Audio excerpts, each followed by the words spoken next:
Well, guys, our future global health leaders at the World Health Organization have started the digital jab passport crap they called a conspiracy theory 18 months ago. This comes less than a year before they enact the global pandemic treaty and related international health regulation changes, giving them control over sovereign countries who sign up to it.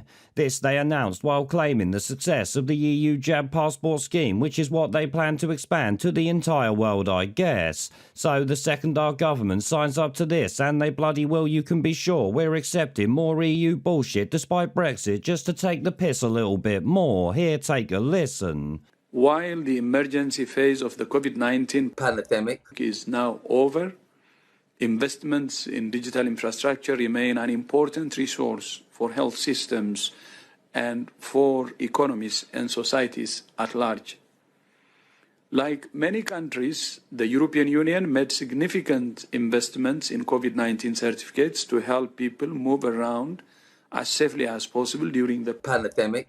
The European Union certification system was used by all 27 EU member states and more than 50 other countries. Building on the success of the EU system, WHO is proud today to launch the Global Digital Health Certification Network. So thank you so much to European Union for the excellent certification system that you have transferred to us, and we have the chance to build on it. WHO will begin operations of the network today with the existing COVID-19 certificate as a global public good. Soon after, we will expand this infrastructure by incorporating other use, such as a digitized international certificate of vaccination, routine immunization cards, and international patient summaries. Well, I gotta call out some blatant disinformation in his speech there, because I'm not sure you can call any jab passport system successful when the people who took the jab could still bloody catch it.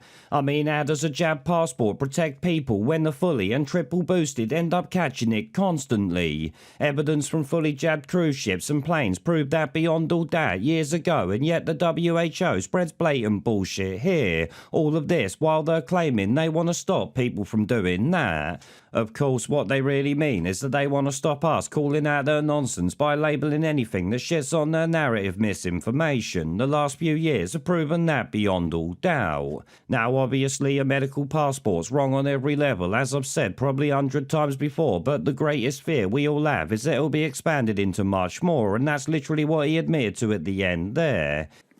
So thank you so much to European Union for the excellent certification system that you have transferred to us, and we have the chance to build on it.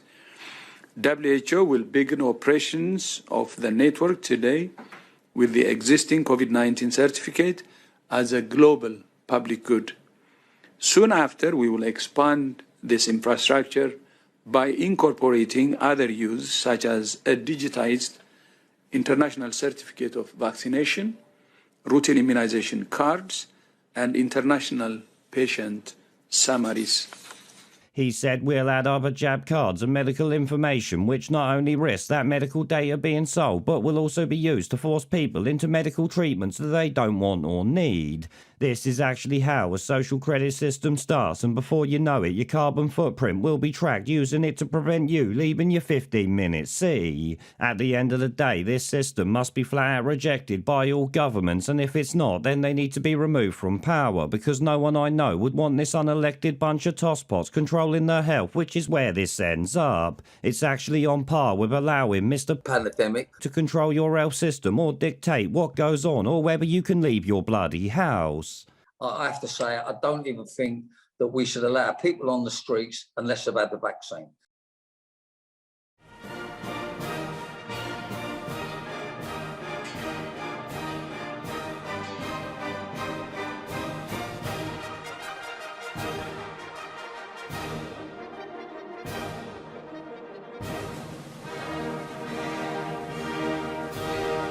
Pandemic